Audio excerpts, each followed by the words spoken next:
tournesols sont en train de grandir. Ils seront récoltés au mois de septembre. Alors pour les protéger pendant toute leur croissance des maladies et des mauvaises herbes, cet agriculteur pulvérise des produits chimiques, des pesticides. Ils sont aujourd'hui 16 000 sur le marché et on le sait bien sûr, tous ne sont pas sans danger. Bienvenue dans votre émission de l'environnement. On va vous expliquer cette semaine comment on use et parfois on abuse des pesticides. Au sommaire de cette émission, les dernières recherches le confirment, les pesticides participent au déclin des abeilles. Et c'est nouveau, des scientifiques que nous avons rencontrés viennent de prouver que ces produits chimiques perturbent leur orientation et leur capacité à retrouver la ruche. C'est le paradis des pesticides, l'Afrique du Sud. Là-bas, les produits interdits ailleurs dans le monde sont pulvérisés sur les champs. Nous avons rencontré une victime intoxiquée aux produits chimiques. Et puis cultiver sans pesticides en obtenant de hauts rendements, c'est tout à fait possible. Au Japon, des canards font fuir les parasites dans les rizières. Ils détruisent naturellement les mauvaises herbes, le tout sans produits chimiques aucun. Aujourd'hui, le modèle est copié dans le monde entier. Alors les pesticides sont utilisés un peu partout dans le monde depuis les années 50 et leur utilisation a été multipliée justement par 50 en un demi-siècle. Stéphane, vous êtes cultivateur, vous cultivez du maïs, du blé, du colza, du tournesol. Et si demain, je vous disais, vous ne pouvez plus cultiver avec des pesticides, qu'est-ce que ça changerait pour vous ? Ça changerait que les rendements diminueraient de 50%. Parce qu'aujourd'hui, le fait de lutter contre les maladies nous permet de détruire ces maladies et donc d'avoir un maximum de grains qui arrivent à maturité. Et on a le cas là, c'est que nous avons une feuille qui est saine, bien verte, et une feuille qui à côté est jaune par la maladie, donc qui est morte. Donc c'est une plante qui ne donnera pas de grains. Donc c'est là qu'on explique les 50% de rendement qu'on va avoir en moins. Alors bien sûr, on le sait, les pesticides aident évidemment les agriculteurs, mais vous le savez aussi, ils ne sont pas sans danger, notamment pour les insectes. Les dernières recherches menées sur les abeilles vont dans ce sens.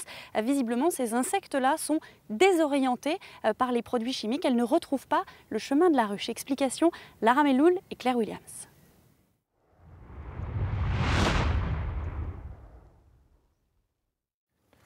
Dominique Sénat est un amoureux des abeilles et de la nature. Il ne se passe pas un jour sans qu'il n'aille leur rendre visite. Il fait partie de ces apiculteurs qui ont choisi d'installer leur ruche près des villes. Choix étonnant. Et pourtant, ces pollinisateurs se portent mieux ici qu'ailleurs. Les ruchers de ville donnent en moyenne par ruche et par an 22 kg.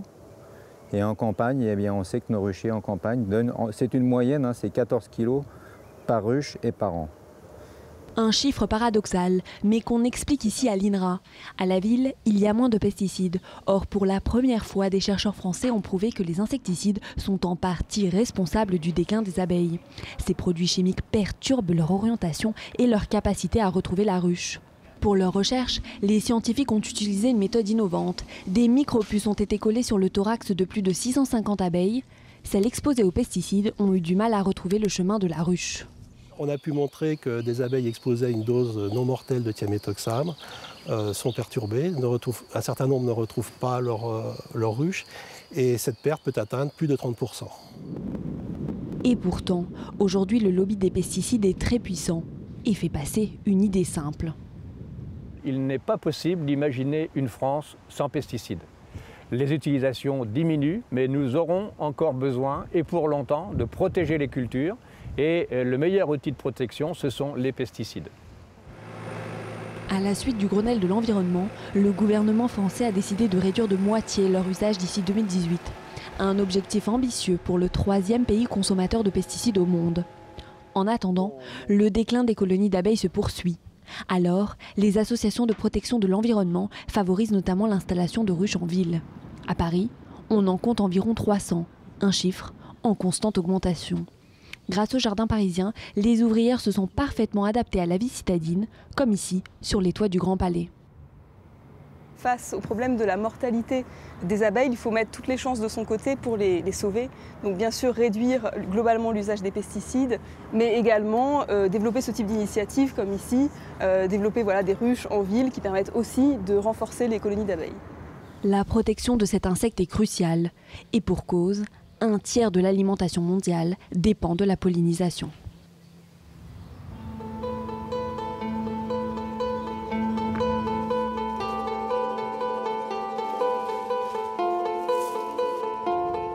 Dans Dans ce vignoble près de Paris, on produit du vin blanc. Alors il n'est pas bio, mais il faut savoir qu'on utilise ici de moins en moins d'insecticides. Et pour cause, l'Europe a interdit ces dernières années plus de 20 produits chimiques. Mais ça n'est pas le cas partout. En Afrique du Sud, par exemple, les pesticides sont rois et beaucoup de produits qui sont interdits ici sont parfaitement autorisés sur place. Reportage.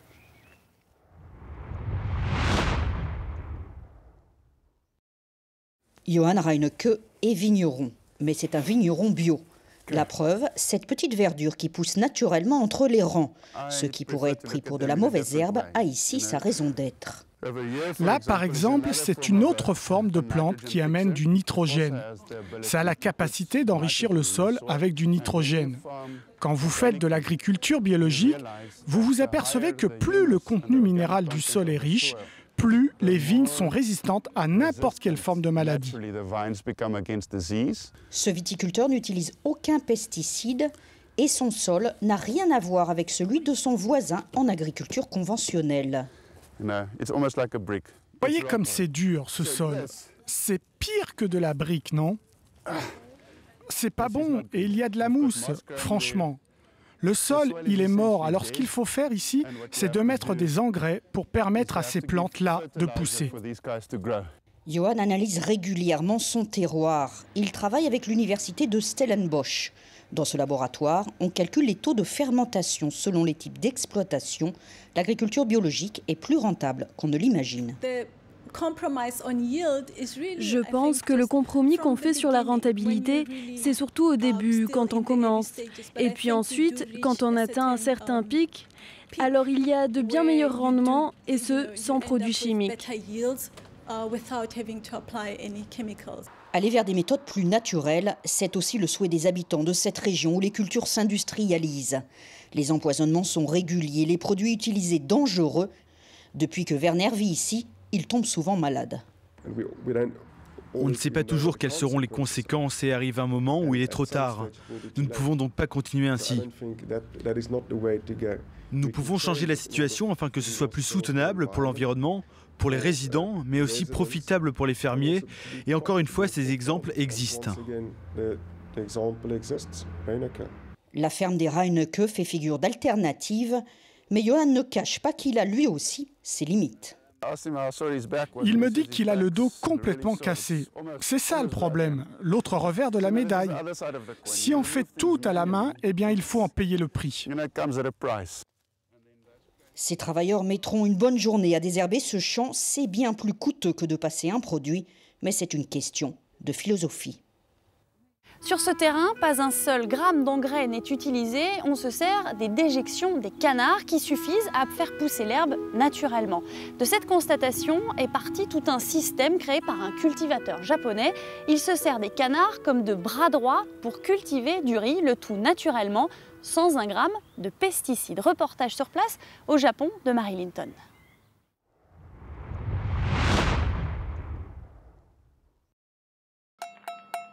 Adieu les produits chimiques. Dans cette rizière proche de Tokyo, les pesticides ont un bec et des pieds palmés. En ordre serré, un bataillon de canards se charge de dévorer insectes nuisibles et mauvaises herbes. Ce serait tellement simple d'utiliser des pesticides, mais on ne connaît pas leurs effets à long terme. On pourrait aussi utiliser des hommes pour faire le travail, mais ça coûterait trop cher. Donc il vaut mieux utiliser des canards qui travaillent de façon systématique.